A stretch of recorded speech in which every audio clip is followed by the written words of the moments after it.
Hey guys, welcome back to Don't Still Hobbies, and today we are going to be talking about something that I have not been able to talk about in 2019 yet.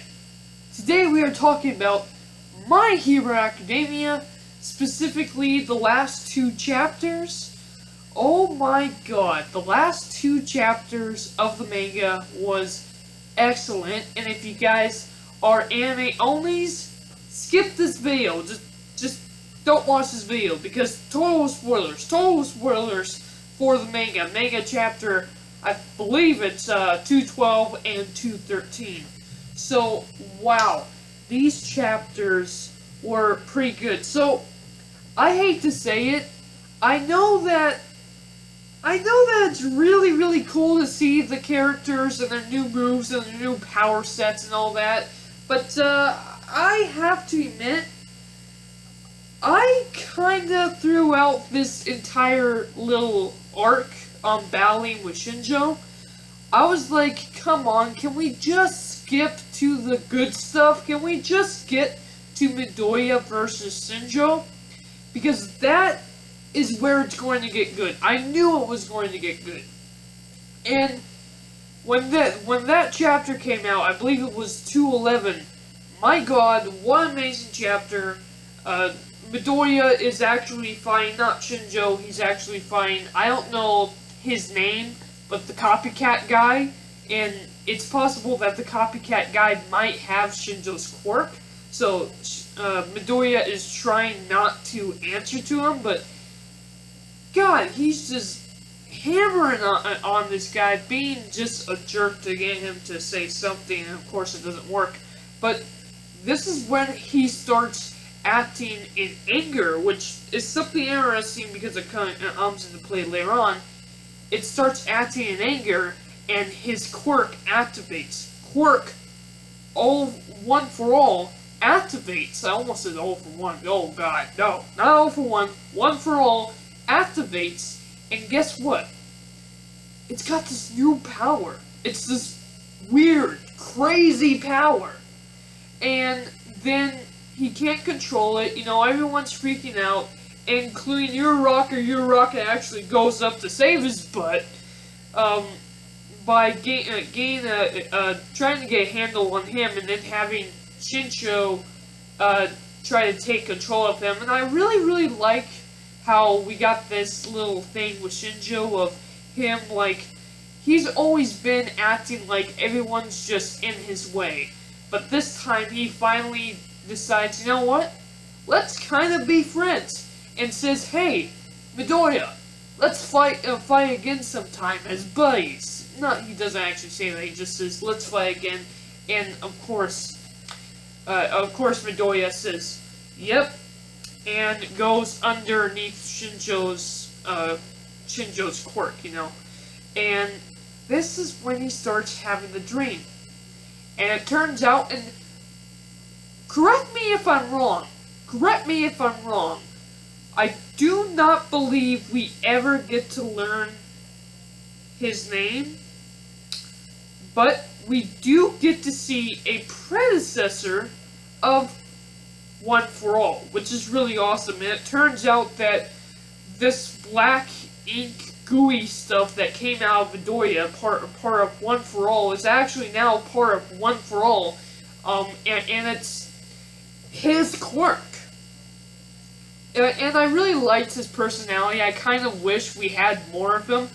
Maybe we will get more of him later on, like a backstory or something. I have no idea. But what was really cool is I just like him yelling and the way he acted like a punk rocker or stuff like that. I love the design and everything. That was all pretty cool. And it's interesting about what he said about his quirk. Apparently, what comes to his feelings, Midoriya's feelings particularly, because Midoriya is the one with the quirk One For All now, apparently, depending on his feelings, he'll be able to activate a certain quirk. And if Midoriya not knowingly is in anger, then the quirk is going to activate in anger. And the thing is, you have to control your emotions to control this quirk. Now, that I really, really like. I can't remember the exact phrase, forgive me, but it was something like, um, watch your hearts, and don't let your anger get a hold of you, or something like that. But it was a pretty cool quote. And I just really, really liked it. I thought it was really, really cool. This is the stuff that I've been wanting to get to, and I know I'm just skipping all through the other battles, but I mean, they were cool. It was cool to see these characters with new moves and all that, but I really had, like, no interest in it. I just really, really wanted to get to the stuff with Midoriya and Shinjo because I knew that was going to open up another door into what was going on with One For All, which it did, and it's absolutely cool. And now we get the answer to the age-old question, what happens when you give this power, One For All, to someone else with another quirk? We knew before that when you do that, All Might already explains that if, like, for example, you gave this quirk to Todoroki, it would become 10 times as more powerful. Todoroki's power would have become 10 times more powerful. And that's insane. That is 100% insane.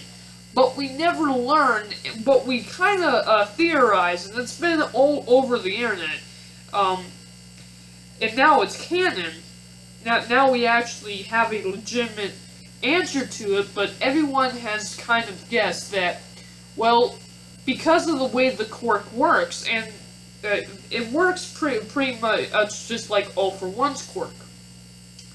It's All For One basically takes quirks and stores quirks, and what happened is All For One gave his little brother, who had the power of passing quirks along, the power to stockpile quirks and the power to pass power along, combined, and that was One For All. So because of that, it just makes perfect sense to say, well, it stockpiles power, right? So doesn't that mean if you have a quirk that was connected to One For All and you pass it on, then doesn't that mean that your predecessor should have your quirk? It makes perfect sense that that would happen, and what's really, really interesting is what the guy said at the end. Again, I do not believe we ever learned his name. I might be wrong about that, but I do not believe we ever learned the predecessor's name. But according to the predecessor, One For All has jumped through multiple, and we already knew this. One For All has jumped through multiple people, 8 generations, and Midoriya is going to be the one to finally finish the quirk. He's going to be able to activate the 6 other quirks, and that's basically what's going to happen. Now, the big question is, why didn't it happen with All Might? And we don't have that answer, but this is my answer. All Might, he had the absolute perfect body for the quirk, but he didn't really need to activate all the specialties of it. Because look, All Might was amazing. He really was. And I'm really, really am hoping to one day dive into All Might's backstory. I hope Horikoshi does that soon enough. But as for Midoriya and One For All, apparently he's going to be the one that really is going to, quote-unquote, finish the quirk. He's the one that's going to have the ability to access all of these amazing powers. Now, there is something else I just want to talk about. So, remember the guy we call the main villain of the series? Yeah. That guy with the very, very great smile? Yeah. Remember what his quirk is? His quirk is decay. Now, there is a theory because his what is that guy's name again? Why am I forgetting his name again? Tomura Shigaraki. That's his name. Now, because Tomura Shigaraki's quirk is decay, it is theorized that perhaps, that All Might's master, which is the grandmother of Tomura Shigaraki, Nana Shigaraki, might have a quirk similar to the quirk decay. It might not be decay. You know, a lot of people saying it is decay, but the thing is, you know, quirks can, they can mutate over time. So it could be that she did have a similar quirk, but not exactly. And that is what I'm mostly interested in. I'm mostly interested in what Nana Shigaraki's quirk is. Because obviously, Midoriya is going to get it. And will he have a quirk similar to Decay? Or are they just going to give him the quirk Decay? Tomura Shigaraki's quirk is a very, very terrifying quirk. And we don't know everything about it. We just know that if he touches something with all 5 fingers, it starts to literally decay.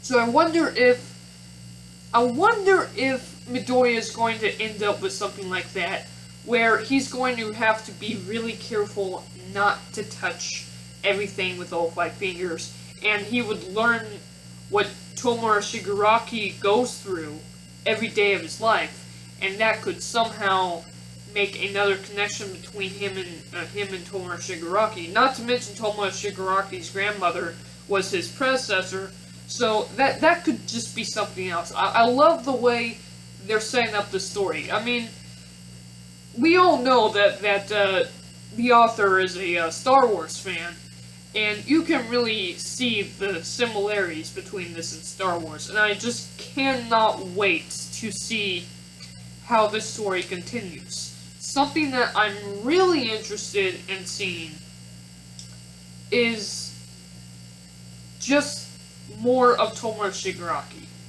What the heck is he up to right now? We don't know. We haven't gotten him in the last chapters, in the last arc, for a while now. And I want to see him back. I mean, yeah, we got some movement from the League of Villains, but what is Tomura Shigaraki's end goal right now? I mean, I know his end goal is to probably kill All Might and destroy the entire world of heroes. But what is his plan right now? That is what I'm interested in, and hopefully within the next arc, we will get into what Tomura Shigaraki has been doing. Maybe not the next chapter, because I really want to get All Might's take on this new dream. I'm gonna call it this new dream with this new predecessor, and does All Might somehow know of them? But really, I seriously do want to know in the next upcoming chapters, in the next few weeks, what has Shigaraki been up to. With that said, I really enjoyed this chapter, guys. Let me know how you guys thought of this chapter down in the comments down below. And I'm out. Bye! And that was My Hero Academia 2019. 2019's back. My Hero Academia is back. Boy, this is gonna be a good year. I know it's gonna be a good year for both the manga and the anime. The next season that we're starting, it's gonna be amazing, guys. Amazing.